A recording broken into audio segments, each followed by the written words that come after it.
Hi, I'm Tom, and today I'm going to share a story that happened to me, a story I'll never forget. I'd been fascinated by the supernatural since I was a kid. The idea of uncovering hidden secrets and sharing them with the world drove me. So, when I finally gathered a small crew of friends to film an investigation of an old abandoned cemetery on the outskirts of town, I was ecstatic. This was my first real shot to show off my skills, inspired by the videos of seasoned paranormal explorers who fearlessly ventured into the unknown. The cemetery was the perfect place for our investigation. I'd heard rumors that it was haunted, with stories about sightings of shadowy figures and whispers that chilled the blood of anyone foolish enough to listen. The path leading there was a winding, narrow road barely lit by the moon, with overgrown trees and weeds that seemed to close in around us as we got closer. When we finally arrived, the sight was surreal. Ancient tombstones leaned at odd angles, cracked and crumbling, barely holding on to their inscriptions. The few mausoleums were decrepit, with roofs partially caved in and iron gates rusted beyond repair. But my friends weren't taking it seriously. They were there for the thrill, laughing and nudging each other as they told each other ghost stories. I tried to keep my nerves in check, telling myself that it was just an old cemetery and that the shadows were only trees and stones playing tricks under the moonlight. But something in the air felt wrong, a heavy silence that wrapped around us, pressing down as if the earth itself didn't want us there. "Hey Tom, this is your big chance to impress us." Mark, one of my friends, grinned as he patted my shoulder. "Why don't you go up to that creepy mausoleum over there? You're the paranormal expert after all." They all laughed, their voices echoing across the empty cemetery. My stomach twisted, but I couldn't back down. I had to prove that I could handle this, even if I was starting to wish we'd just stayed home.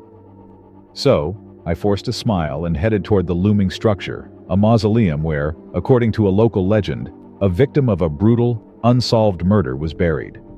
The entrance was partially blocked by rusty iron bars, which clanged as I pushed against them.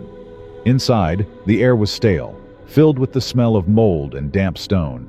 I took out my flashlight and scanned the walls, which were covered in strange carvings that looked like they'd been scratched in with crude tools. Behind me, I could hear my friends laughing and daring each other to come closer, but none of them did. They were waiting for me to find something to spook them, but I couldn't shake the feeling that we were being watched, not by ghosts, but by someone very real. As I stepped closer to the back of the mausoleum, I caught a glimpse of movement out of the corner of my eye. My pulse quickened, and I shined my flashlight around, but all I saw was darkness. I was about to call out to my friends when something heavy dropped behind me with a dull thud. I spun around to see a figure standing in the doorway, a tall, imposing man with a shotgun in his hands, pointed right at me. He didn't say a word, just stood there, watching me with cold, steady eyes. My breath hitched, and I tried to speak, to explain that we were just kids exploring, but my voice caught in my throat. I glanced over at my friends, expecting one of them to jump in and help, but to my shock, they were already scattering, sprinting off into the darkness, leaving me behind. "Kids like you got no business here." The man's voice was low and rough, almost drowned by the pounding of my heart. I took a step back, nearly tripping over the stones scattered across the mausoleum floor. "Last warning, get out." I managed to stammer out an apology and slowly backed away, hoping he wouldn't shoot. But as I turned to leave, the man's face twisted into a cold smile. "If you're still here when I count to 5, you'll be part of this graveyard." His words sent a shock through my body, and without another thought, I bolted, adrenaline pushing me forward as fast as I could go. I didn't look back, didn't stop to see if he was following me. My only thought was to get out and find my friends. But the cemetery seemed to stretch on forever in the darkness, twisting paths leading me nowhere. The laughter I'd heard from my friends earlier was gone. Now, all I could hear was the sound of my own breathing and the crunch of leaves underfoot. I called out, hoping that maybe one of them had waited, but there was only silence. My phone's flashlight was dimming, the battery close to dying. Panic was starting to take hold as I stumbled through the maze of gravestones, looking for any sign of the exit. Then, in the distance, I saw a faint light, a flashlight maybe, or the glow of a phone. I ran toward it, but as I got closer, I realized it wasn't one of my friends. It was the same man, standing completely still, his shotgun propped against his shoulder. He wasn't moving, just watching, waiting. The realization that he was hurting me, pushing me deeper into the cemetery, made me feel trapped, helpless. Desperately, I turned and ran in the opposite direction, not caring where it led me, as long as it was away from him.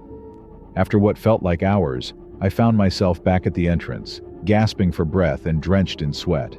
My friends were nowhere in sight. They'd all abandoned me, leaving me alone with this nightmare. But I didn't care about them anymore. I just wanted to be safe. I stumbled back onto the path that led to the main road, my mind racing with disbelief and anger. They'd left me there, left me to face that man alone, all for a stupid dare. And as I finally reached the road, the headlights of a passing car illuminated the path behind me for a brief moment. I turned, half expecting to see the man watching me from the cemetery gates. But there was nothing there. Only darkness and silence, the way it had been before we arrived. That night changed everything. I never spoke to those friends again, never returned their calls or messages. They didn't understand what had happened, didn't realize how close I'd come to being another name on one of those tombstones. I continued my interest in the paranormal, but after that night I became far more cautious, choosing my friends carefully and avoiding empty promises of bravery.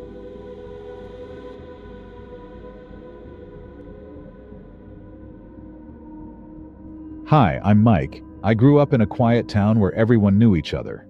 For us, the old cemetery at the town's edge was something of a local legend.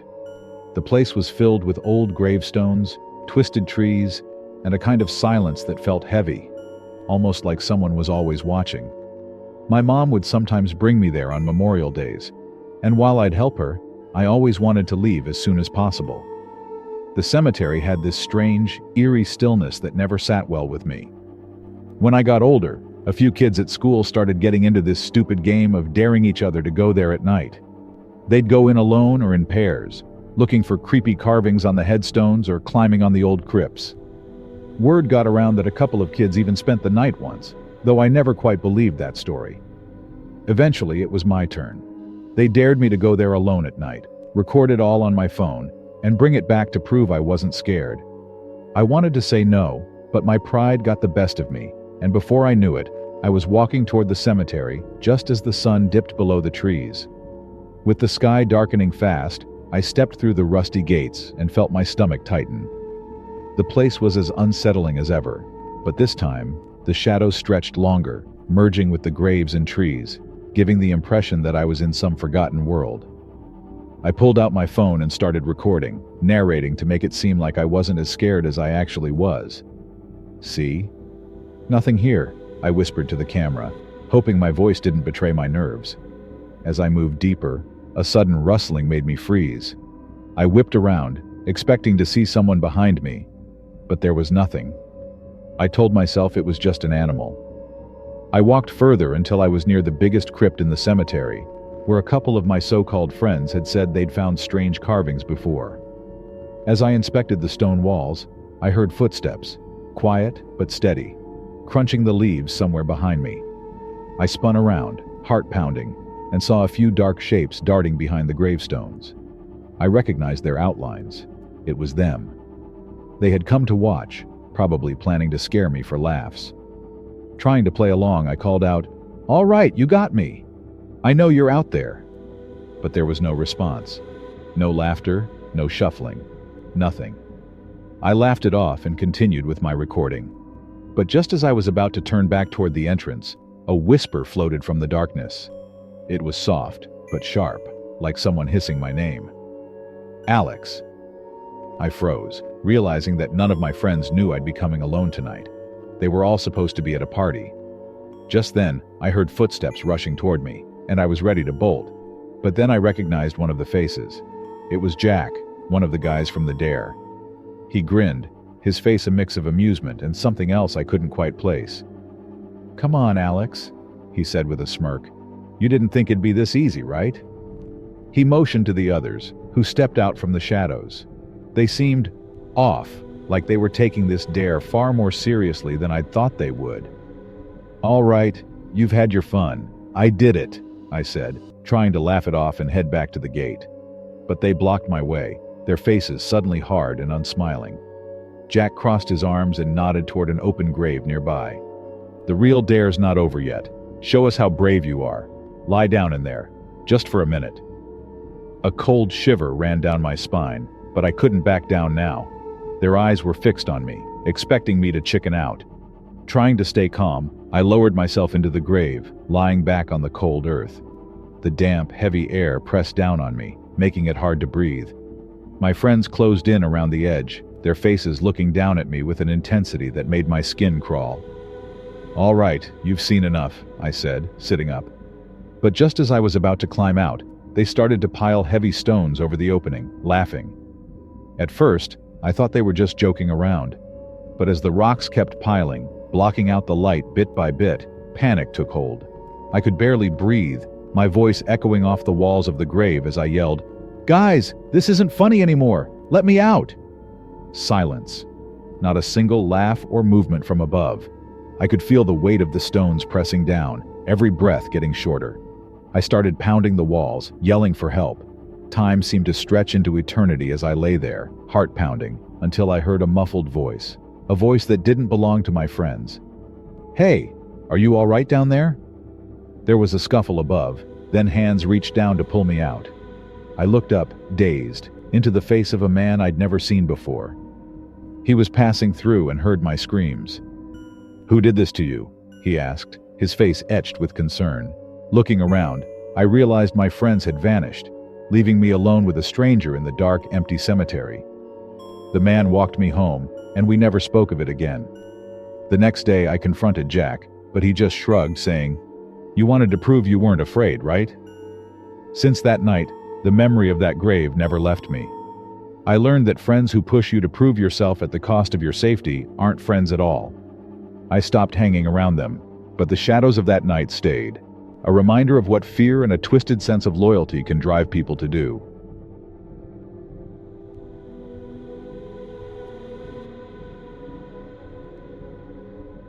When I returned to my hometown after losing my job, I was pretty much at rock bottom.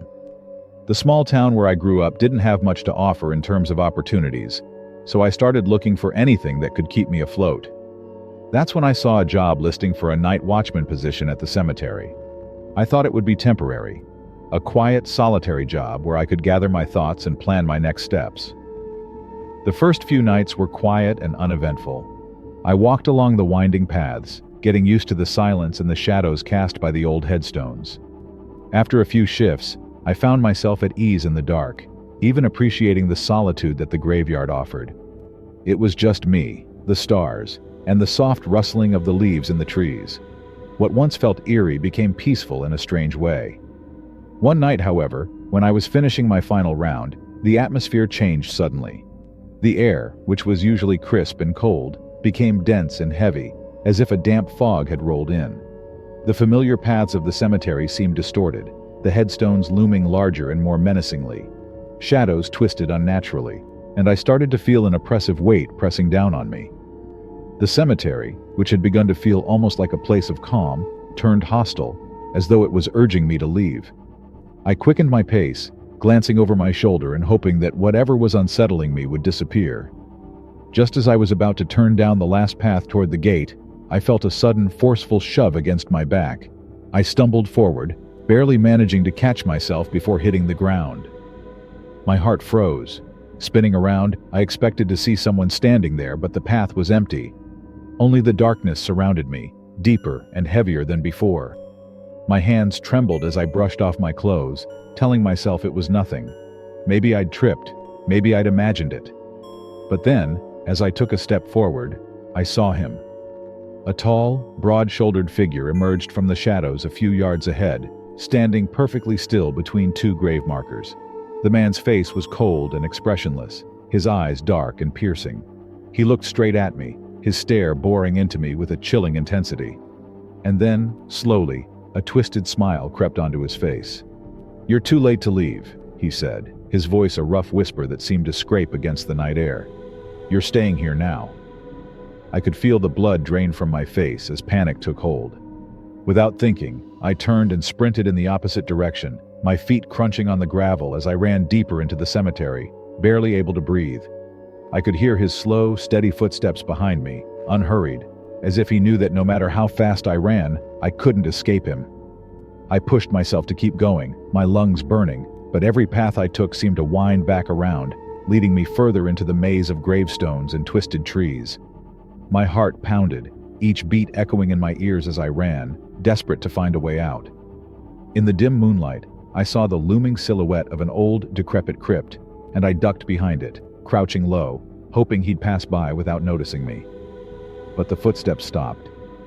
I peeked out, and my heart nearly stopped when I saw him standing just a few feet away, looking right in my direction, as if he'd known where I'd hide all along. Frozen in terror, I watched as he took a step forward, and another, his cold smile never wavering. Just when I thought I'd reached the end, something caught my eye. There, standing near one of the gravestones, was a girl, no older than 13. Her dress was simple, and her expression calm, almost serene, contrasting starkly with the terror I felt. She met my gaze and motioned for me to come closer. Her presence was strangely soothing, an anchor in the chaos of the night. "Let's go," she said softly, reaching out her hand. "I'll take you out of here." I hesitated, glancing back to see the man watching us, his smile fading as he took a step back into the shadows, seeming almost afraid of her. I didn't need to be told twice. I took the girl's hand, and an unexpected warmth flowed through me, calming my panicked breaths. She guided me down a winding path, every turn feeling deliberate, like she knew this place as well as I knew the streets of my hometown. She didn't say much, just a few murmured words about the souls resting here, but somehow I felt safe. As we neared the cemetery gate, she released my hand. I turned to thank her, offering to walk her home, but she shook her head with a gentle smile.